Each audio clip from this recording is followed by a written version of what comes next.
Peter Obi n'a pas parlé pendant des semaines après que la lettre de Traoré ait été rendue publique. Le Nigeria était en ébullition, nourri de spéculations. Certains disaient qu'il avait peur. D'autres pensaient qu'il avait été réduit au silence. Mais la vérité, c'est qu'il écrivait. Et quand sa réponse est enfin arrivée non pas dans une conférence de presse, ni dans un tweet, mais dans une lettre manuscrite remise directement à Ouagadougou, cela n'a pas seulement secoué le Burkina Faso. Cela a fait craquer quelque chose au sein de l'élite politique nigériane. Car dans cette lettre, Peter Obi faisait l'éloge d'un homme que l'Occident avait qualifié de dangereux. Il révélait des secrets que l'État avait enterrés. Et il faisait une promesse qui terrifiait S-Rock plus que n'importe quelle manifestation. Que faire lorsque deux des dirigeants les plus dangereux d'Afrique ne se battent pas l'un contre l'autre, mais s'unissent? L'enveloppe était de couleur crème, épaisse, non marquée. Aucun insigne. Aucune trace d'origine. Mais dès qu'elle fut remise aux gardes à l'entrée du palais de Koulouba, quelque chose changea dans l'air. Elle ne comportait aucune menace. Et pourtant, chaque homme qui la touchait ressentait le poids de quelque chose d'irréversible. Ils l'ont remise au président Ibrahim Traoré juste après 6 heures du matin. Pas de presse. Pas de cérémonie. Juste 3 assistants de confiance, et une chaise tirée près de la douce lumière de la fenêtre. Traoré ne parla pas lorsqu'il brisa le seau de cire. Ses doigts bougeaient lentement, délibérément, comme un soldat désarmant une relique d'un autre monde. La lettre, manuscrite à l'encre noire, contenait des lignes serrées, d'une précision indéniable. En haut, elle commençait simplement.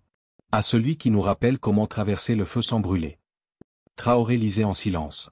La salle retenait son souffle. Un assistant, ancien professeur, s'assit sans même s'en rendre compte. Les 2 autres restèrent debout, comme si même une chaise pouvait briser le moment. Les mots louaient, oui, mais sans flatterie. Avec clarté. Il venait de Peter Obi. Pas l'homme politique que beaucoup associent aux élections nigérianes.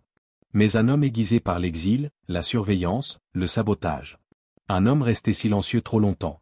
Lorsque Traoré atteindra la ligne d'arrivée en 2027, je me lèverai. Non pas parce que je veux gouverner, mais parce que le Nigeria doit à nouveau reconnaître son reflet. Il n'a pas parlé. Il a simplement plié la lettre, regardé ses assistants, et dit. Personne ne divulgue cela. Mais à ce moment-là, il était déjà trop tard. Certaines révolutions sont annoncées par des coups de feu. D'autres arrivent dans l'encre, silencieuses, scellées, mortelles.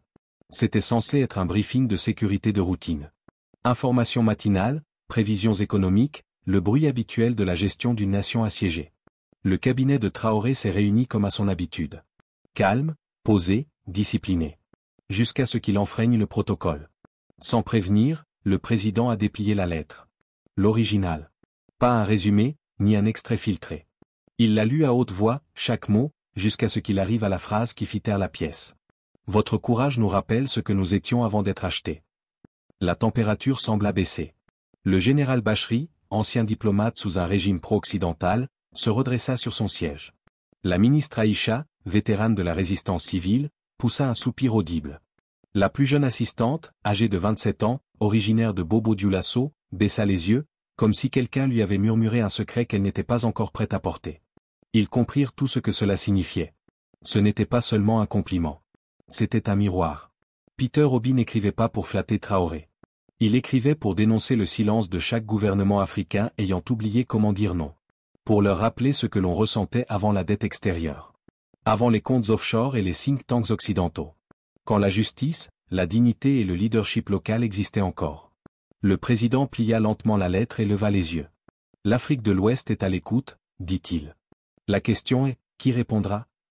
Plus tard dans la journée, la citation se répandit. Non pas par les médias d'État, mais par des murmures, des messages chiffrés, des bouts de papier dans les dortoirs universitaires. À Abidjan, un enseignant l'écrivit sur le tableau noir et laissa la phrase là. À Dakar, un rappeur en fit un beat. À Abuja, quelqu'un l'imprima sur une banderole et la suspendit à l'entrée d'un bâtiment gouvernemental. La tempête n'était pas à venir. Elle avait déjà commencé. Mais toi, Ibrahim, tu es devenu un rejet vivant de la permission coloniale. Tu as réécrit le manuel. Tu t'es tenu sur la scène qu'ils avaient construite pour te contrôler, et tu l'as transformée en une chaire pour la liberté. Par cet acte, tu nous as rappelé à tous que la souveraineté n'est pas accordée, elle se reprend. Cette lettre n'est pas une approbation. C'est une reconnaissance. Parce que, pendant que le monde débat encore de ta légitimité, le peuple y a déjà répondu par des chants, des marches, par la façon dont il murmure ton nom avec espoir plutôt qu'avec peur. Alors, s'il t'appelle feu, laisse-moi être l'encre qui écrit ton histoire en flammes. Ma vision d'un Nigeria qu'ils ont tenté de faire taire n'est pas une utopie. Il est grand temps que justice soit faite. Je ne crois pas aux chimères.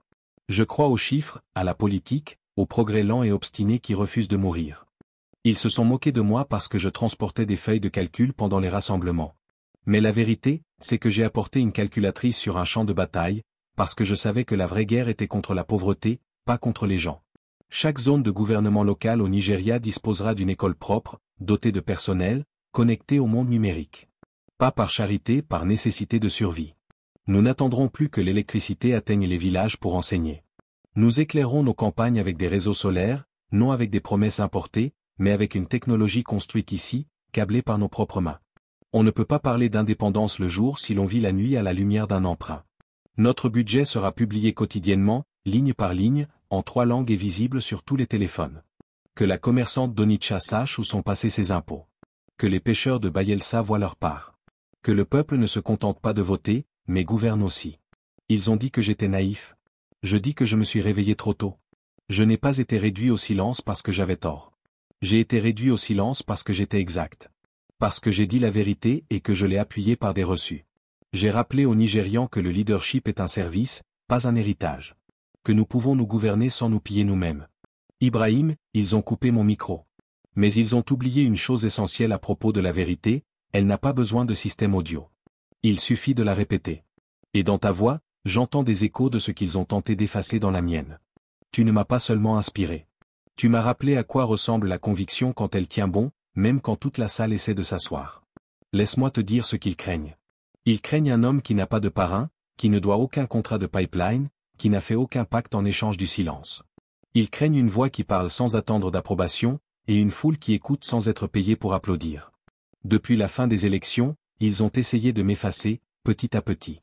Les médias nationaux ont arrêté de m'inviter. Mes interviews ont été coupées, mises de côté, ou mystérieusement perdues pendant la transmission. Des réunions municipales ont été annulées sans explication. Des lieux fermés. La sécurité retirée. Même les générateurs volés dans la nuit. Puis sont venus les audits. Les visites discrètes des autorités fiscales. Les lettres pleines d'erreurs, mais chargées d'intimidation. Ils ont audité mes entreprises non pas pour découvrir la vérité, mais pour faire du bruit. Ils espéraient que je crie. Je ne l'ai pas fait. J'ai attendu. Parce qu'ils oublient une chose, un homme qui s'est bâti un nom sans pot de vin n'a rien à réparer. Tu vois, Ibrahim, ils ne m'attaquent pas parce que j'ai tort. Ils m'attaquent parce que je leur rappelle ce qu'ils sont censés être. Parce que je porte des reçus, tandis qu'ils portent des excuses. Parce que je parle en chiffres, pas en nostalgie. Ils me calomnient en murmures. Mais je les entends. Il est trop propre pour survivre. Il ne sait pas jouer le jeu. Qu'ils le disent plus fort. Car à chaque fois qu'ils le font, les jeunes entendent autre chose. Il ne fait pas partie de la pourriture. Il ne peut pas être acheté. Et c'est ça qui les terrifie. Pas que je gagne le pouvoir. Mais que je gagne la confiance. Qu'ils aient peur. Qu'ils censurent. Qu'ils oublient que l'histoire ne demande pas qui a crié le plus fort, mais qui s'est levé quand tout le monde s'est agenouillé. Et moi, Ibrahim, je ne me suis pas agenouillé. Ils ont essayé de détruire mon nom. Non pas avec une conférence de presse, ni avec des accusations directes, mais avec la machinerie silencieuse et délibérée du pouvoir mal utilisé. Les contrats liés à mes entreprises, certaines dans la logistique, d'autres dans l'éducation, ont été gelés du jour au lendemain. Pas d'explication. Juste des notes non signées, des approbations bancaires bloquées, des rumeurs d'ordre, venues d'en haut. Ibrahim, ils n'ont pas pu m'acheter, alors ils ont tenté de m'effacer. Cela a commencé après les campagnes. Les dons se sont taris non pas par manque de foi, mais par peur. Les associés ont reçu des avertissements. Prenez vos distances, ou devenez une cible collatérale. Une entreprise que j'ai aidé à créer a été placée sous enquête par 3 agences fédérales en une semaine. Ils n'ont rien trouvé. Ils n'avaient pas besoin de trouver. Leur but n'était pas la justice, c'était l'épuisement. Ils ne sont pas venus avec des menottes. Ils sont venus avec le silence. Avec des gommes. Avec l'arme nigériane la plus précise, la frustration jusqu'à la rupture. C'est ainsi qu'on tue à notre époque. Non pas avec des balles, mais avec des signatures. Non pas avec l'exil, mais avec du papier. Assassinat politique en costume et cravate. Et le plus cruel, c'est qu'ils le font avec le sourire. Avec des titres sur la conformité réglementaire, alors que la pourriture se cache en dessous. Mais je ne craquerai pas. Ils pensent que le nom Peter Obi est celui d'un homme. Mais ce n'est pas le cas. C'est un souvenir. Une idée que les gens portent avec eux. Un symbole de ce que pourrait être la politique si nous cessions de vendre notre intégrité aux plus offrants. Et les symboles, une fois plantés, sont plus difficiles à tuer que la chair. On peut suspendre des comptes, geler des contrats, mettre des lieux sur liste noire.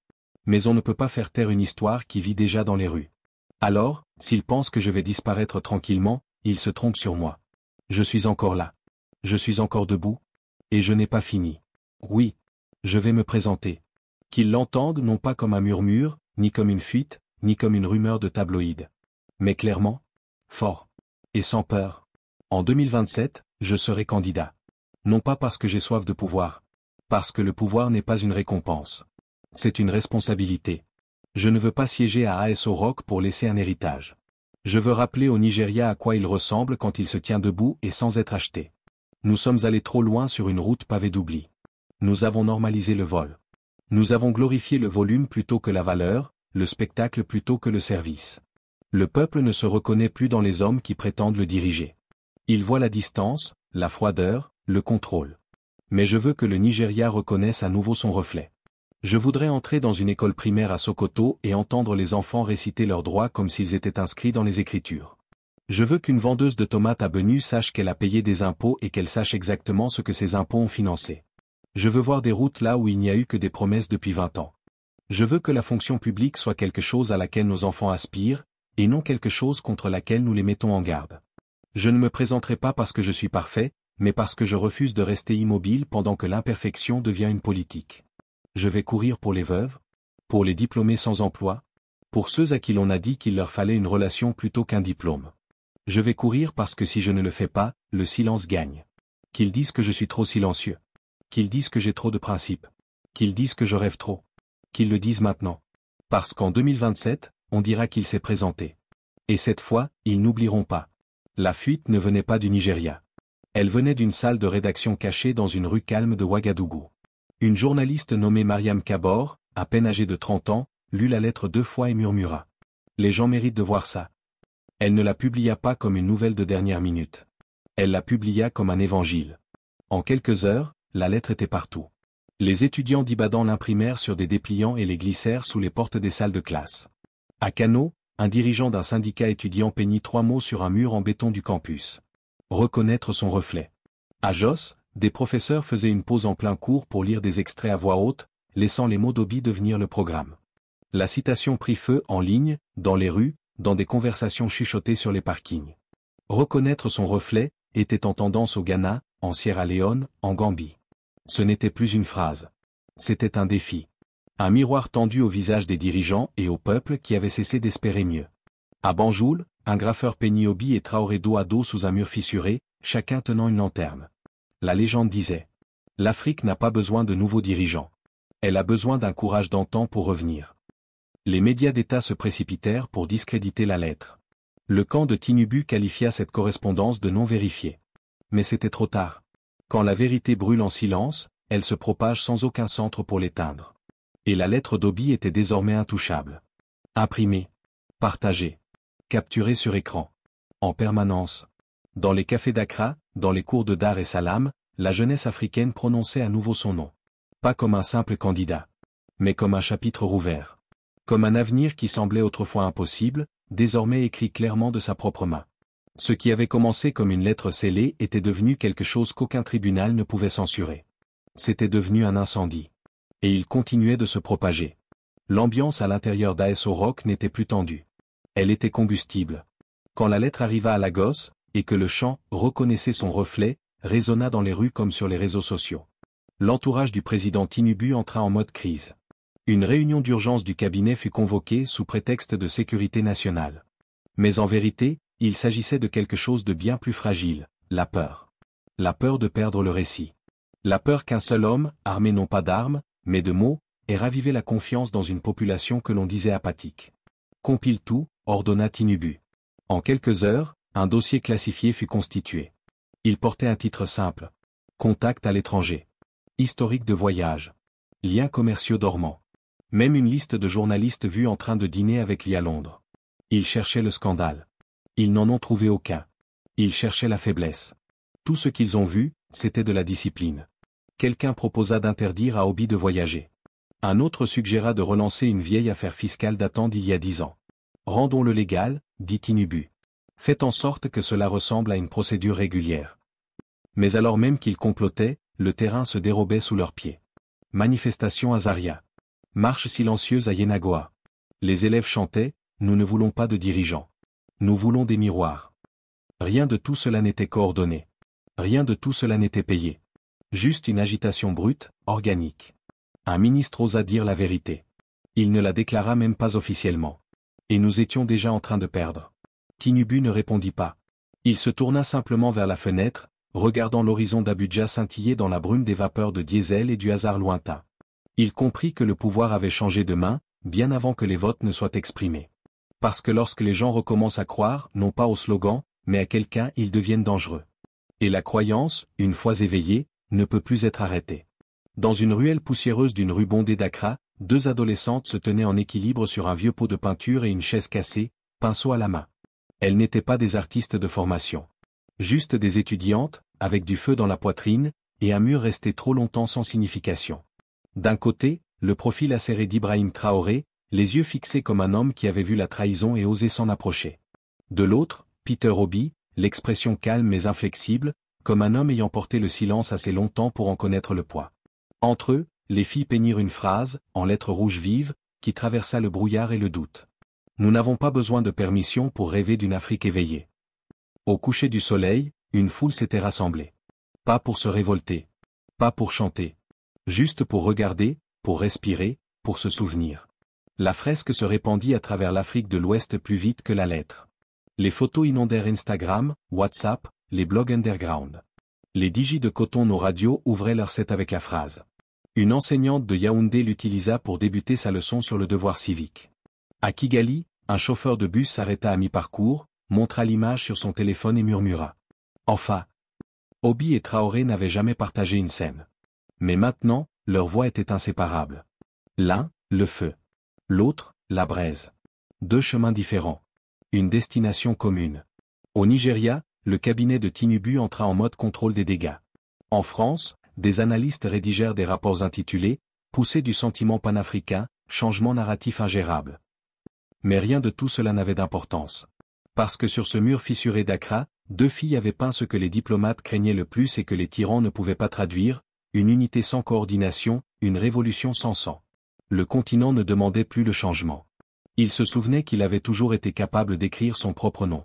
Si cette histoire a éveillé quelque chose en vous, si elle vous a fait remettre en question le silence, le pouvoir, ou ce que l'Afrique pourrait devenir, ne vous contentez pas de regarder. Réagissez. Dites-moi depuis quel pays vous vous connectez.